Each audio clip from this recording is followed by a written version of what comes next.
लोकतंत्र के धज्जियां उड़ाए गए कि ये सरकार को अगर 400 से ज्यादा सीटें मिले तो ये संविधान बदलने का काम करेगी। जेपीसी के चेयरमैन आज की जो मीटिंग, आज की जो प्रोसीडिंग चला रहे थे, इससे एकदम साफ था कि इस सरकार को संविधान से कुछ लेना देना नहीं है, जेपीसी से कुछ लेना देना नहीं है। जिसको आज जिस तरह से जेपीसी की मीटिंग में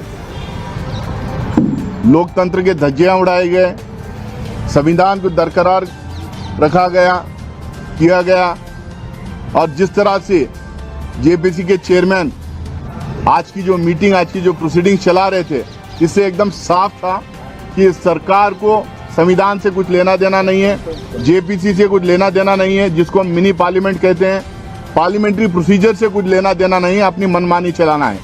इसीलिए हम बार बार कह रहे थे 2024 के चुनाव के आसपास कि ये सरकार को अगर 400 से ज्यादा सीटें मिले तो ये संविधान बदलने का काम करेगी।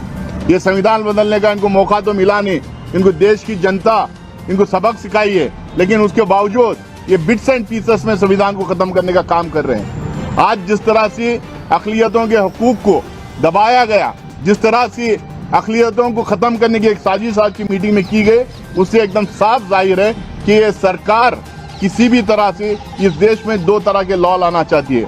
उसमें एक उन लोगों के लिए जो अक्सरियत में है, एक लॉ उनके लिए जो अक़लियतों में जो मेजॉरिटी में है, ये उनके लिए जो माइनॉरिटी में है। इससे एकदम साफ बात जाहिर हो रहा था जिस तरह से प्रोसीजर्स को बाईपास कर रहे थे। हम बार बार कह रहे थे कि 7-8 जो स्टेप्स हैं प्रोसीजर्स के, जो फाइनलाइजेशन ऑफ द रिपोर्ट में, उसको सारे प्रोसीजर्स को फॉलो करना चाहिए। हम बार बार ये कह रहे थे कि इसमें डिटेल डिस्कशन होना चाहिए, लेकिन जिस तरह से राजा साहब ने बताया कि उनके लिए complete disregard to the parliamentary procedure, आज उन्होंने आज का सेशन चलाया, आज की मीटिंग उन्होंने चलाई है। जैसा राजा साहब ने कहा, 95% जो स्टेक होल्डर्स आए थे, जो विटनेसेस बन के आए थे, वो इस बिल के खिलाफ उन्होंने अपनी बात रखी, ये बिल का विरोध करके उन्होंने गया है। 5% वो लोग थे जो सरकार से स्टेज मैनेज थे, जिनकी मानसिकता एकदम साफ नजर आ रही थी वो क्यों वहां पे आए थे।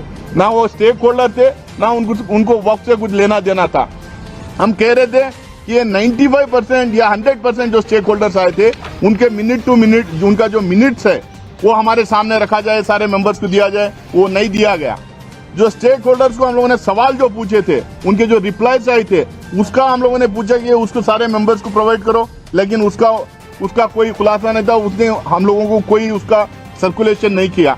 हम लोगों ने कहा कि जो मिनिस्ट्री ऑफ माइनॉरिटी अफेयर्स, जो जेपीसी के इतने सारे प्रोसीडिंग्स में जो बैठी हुई थी, उनकी रिपोर्ट की कॉपी हम लोग को दें, ताकि उनसे हम लोगों को पता चलेगा कि इसमें ये 34-35 मीटिंग जो चले उसमें उसका निष्कर्ष क्या है करके, वो दिए नहीं। पिछले 3 स्टेट्स में जहां हम गए थे, पटना, लखनऊ और बिहार में जो मीटिंग्स हुए, जिनको 7 दिन 10 दिन का टाइम दिया गया था रिप्लाई करने के लिए, वो रिप्लाईज हम लोग को प्रोवाइड नहीं किया गया। अचानक रात के 11:30 बजे ये कुछ अमेंडमेंट जो प्रपोज किए गए थे, वो अमेंडमेंट को कंसोलिडेट करके हम लोग को भेजते हैं और कहते हैं ये कल क्लॉज टू क्लॉज डिस्कशन है। भाई, जब स्टेक होल्डर्स की डिपोजिशन हो गया, जब विटनेसेस आके चले गए, जब मिनिस्ट्रीज आके डिपोज किए, उसके बाद में जेपीसी के मेंबर्स को आपस में क्लॉज टू क्लॉज डिस्कशन करना चाहिए। जो अमेंडमेंट सरकार लाई थी उसको डिस्कस करना चाहिए। Thanks for watching this video. ऐसे ही और वीडियो के लिए बने रहें हमारे साथ द लाइव टीवी 24 न्यूज़। सोच बदले, देश बदले।